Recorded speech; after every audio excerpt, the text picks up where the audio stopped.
কয় তোমারে বাঁচাইবো কে? কয় আমার রব আমারে বাঁচাইবো। কয় আচ্ছা ঠিক আছে। বাদশাহ আসহাবি অর্থাৎ সঙ্গী দিয়া বন্ধু দিয়া পাহাড়ে পাঠাইছে। কয় ওরে পাহাড়ের চূড়া থেকে উপর করে নিক্ষেপ করে দিবা, পাহাড় থেকে পড়ে যাব, পাহাড় থেকে পড়ে ধ্বংস হয়ে যাব, ওর অস্তিত্ব সেখানেই বিলীন হয়ে যাব। যেমন কথা তেমন কাজ, পাহাড়ে নিয়ে গেছে। পাহাড়ে নিয়ে যাওয়ার পর পাহাড়ে নেওয়ার আগে বাদশাহ কইছে জিগাইবা ওর দিন থেকে ফিরবে কিনা। তো এরকম প্রশ্ন করছে, তুমি কি তোমার দিন থেকে ফিরবা?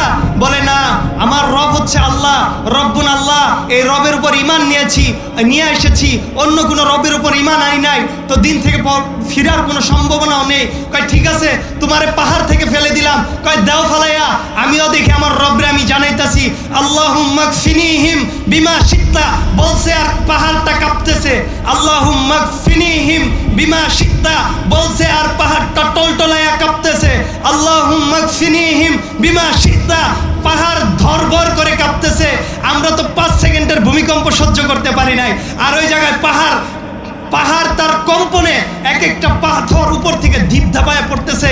পাহাড়কে যখন বলছে আল্লাহুম্মা কফিনিহিম বিমা শিত্তা, আমি হচ্ছে ওই রবের গোলাম, আল্লাহ আপনার কাছে বলতেছি এই জালেমদের হাত থেকে আপনি যেভাবে ইচ্ছা আপনি সেভাবে হেফাজত করেন। তো যখন এই কথা বলছে আল্লাহুম্মা কফিনিহিম বিমা শিত্তা, যুবককে রেখা পাহাড়ে যত আসহাবি বাদশার সৈন্য ছিল সমস্ত সৈন্য নিচে পড়ে গেছে। সুবহানাল্লাহ বলবেন না? ইন্নাকা আলা কুল্লি শাইইন কদির, আরে আমি আল্লাহ তো এরকমই কুদরতওয়ালা।